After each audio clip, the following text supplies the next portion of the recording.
Hi friends, welcome to Healthy Cooking Channel. இந்த வீடியோல நாம இன்னைக்கு நான்வெஜ்ஜே தோத்து போற அளவுக்கு சூப்பரான டேஸ்டியான ஒரு 65 ரெசிபி வெஜ்ல எப்படி செய்யலாம்னு பார்க்கலாம். சேனைக்கிழங்கு 65 எப்படி செய்யலாம்னு பார்க்கலாம் வாங்க. அதுக்கு நான் இன்னைக்கு ஒரு கிழங்கு முழுசா எடுத்துர்க்கேன், மீடியம் சைஸ் கிழங்கு.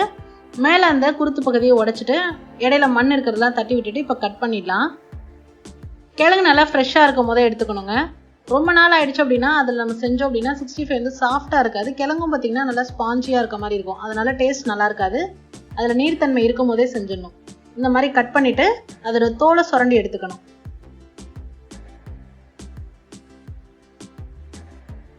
நான் இன்னைக்கு நல்லா குச்சி குச்சா கட் பண்ணி போட்டிருக்கேன். நீங்கள் வந்து எந்த ஷேப்பில் வேணுமோ அந்த மாதிரி கட் பண்ணி எடுத்துக்கலாம். மீன் போல கூட ஷேப்பில் கட் பண்ணி போட்டிங்க அப்படின்னா குழந்தைங்க மீன் போலவே சாப்பிடுவாங்க, விரும்பி சாப்பிடுவாங்க. இந்த மாதிரி எல்லாமே தோலை நீக்கிட்டு நல்லா வாஷ் பண்ணி எடுத்துக்கணும். இந்த மாதிரி கட் பண்ணி எடுத்துக்கோங்க. உங்களுக்கு விருப்பமான ஷேப்ல கட் பண்ணிக்கோங்க. ரொம்ப மெலிசா கட் பண்ணிடாதீங்க, அது மட்டும் முக்கியமானது.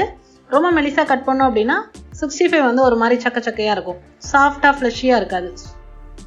அடுத்ததா தேவையான அளவு தண்ணி கிழங்கு முழுகிற அளவுக்கு விட்டுட்டு மஞ்சத்தூள், உப்பு, புளி வந்து அந்த நமைச்சல் இருக்காம இருக்கிறதுக்காக குட்டி நெல்லிக்காய் சைஸ் அளவுக்கு புளியை வந்து நல்லா ஊற வச்சுட்டு அதில் தண்ணியை கரைச்சி இதில் சேர்த்துக்கணும். 7 to 8 நிமிஷம் வேக வச்சு எடுத்துக்கணும். முழுமையா வேக வைக்க கூடாது, கிழங்கு உடையக்கூடாது. அரை வேக்காடு அளவுக்கு வேக வச்சு எடுத்துக்கணும். இப்போ அதோட இருக்கிற தண்ணியெல்லாம் ட்ரை பண்ணிட்டு ஒரு பவுல்ல சேர்த்துட்டு 2 டேபிள் ஸ்பூன் அளவுக்கு கார்ன்ஃபிளவர், 2 டேபிள் ஸ்பூன் அரிசி மாவு, காரத்திற்கேற்ப தனி மிளகாய் தூள் நான் 1.5 டீஸ்பூன் சேர்க்கிறேன். அரை டீஸ்பூன் உப்பு, நம்ம ஏற்கனவே கிழங்கு வேக வைக்கிறதுக்கு உப்பு சேர்த்துருக்கோம், அதனால கம்மியா சேர்த்துக்கோங்க. 1 டேபிள் ஸ்பூன் இஞ்சி பூண்டு விழுது. இது எல்லாமே சேர்த்து நல்லா கலந்து விடுங்க.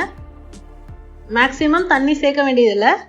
சப்போஸ் உங்களுக்கு ட்ரையா இருக்க மாதிரி இருக்கு அப்படின்னா கொஞ்சமா தண்ணி சேர்த்து அந்த மசாலா நல்லா கோட் பண்ணிக்கோங்க. ரொம்ப தண்ணியா இருந்ததுன்னா மசாலா கிழங்குல ஒட்டாது, பார்த்துக்கோங்க. கலக்கணுன்னே நம்ம எண்ணெயில போட ஆரம்பிச்சிடலாம். எண்ணெய் சூடு பண்ணிட்டு ஒன்னா போடுங்க. பாருங்க, வெந்து வந்தோடனே அழகா அந்த பபிள்ஸ் எல்லாமே விலகி போயிடும். கலர் நல்லா சேஞ்ச் ஆகி சூப்பரா வெந்து வந்திருக்கும். ஈவினிங் ஸ்நாக்ஸா கொடுக்கலாம். இல்லை அப்படின்னா ஏதாவது வெஜிடேரியன் சாம்பார் சாதம், தயிர் சாதம், இந்த மாதிரி அந்த ரைஸ் வெரைட்டிஸ்க்கும் சைட் டிஷ்ஷாக சர்வ் பண்ணலாம். ட்ரை பண்ணி பார்த்துருங்க. உள்ள கமெண்ட் மறக்காம சொல்லுங்க ஃப்ரெண்ட்ஸ். இது போன்ற ஹெல்தி ரெசிபிஸ்க்கு மறக்காம ஹெல்தி குக்கிங் சேனலை சப்ஸ்கிரைப் பண்ணுங்க. இந்த வீடியோ உங்களுக்கு பிடிச்சிருந்தா லைக் பண்ணுங்க, ஷேர் பண்ணுங்க, கமெண்ட் பண்ணுங்க. தேங்க்ஸ் ஃபார் வாட்சிங்.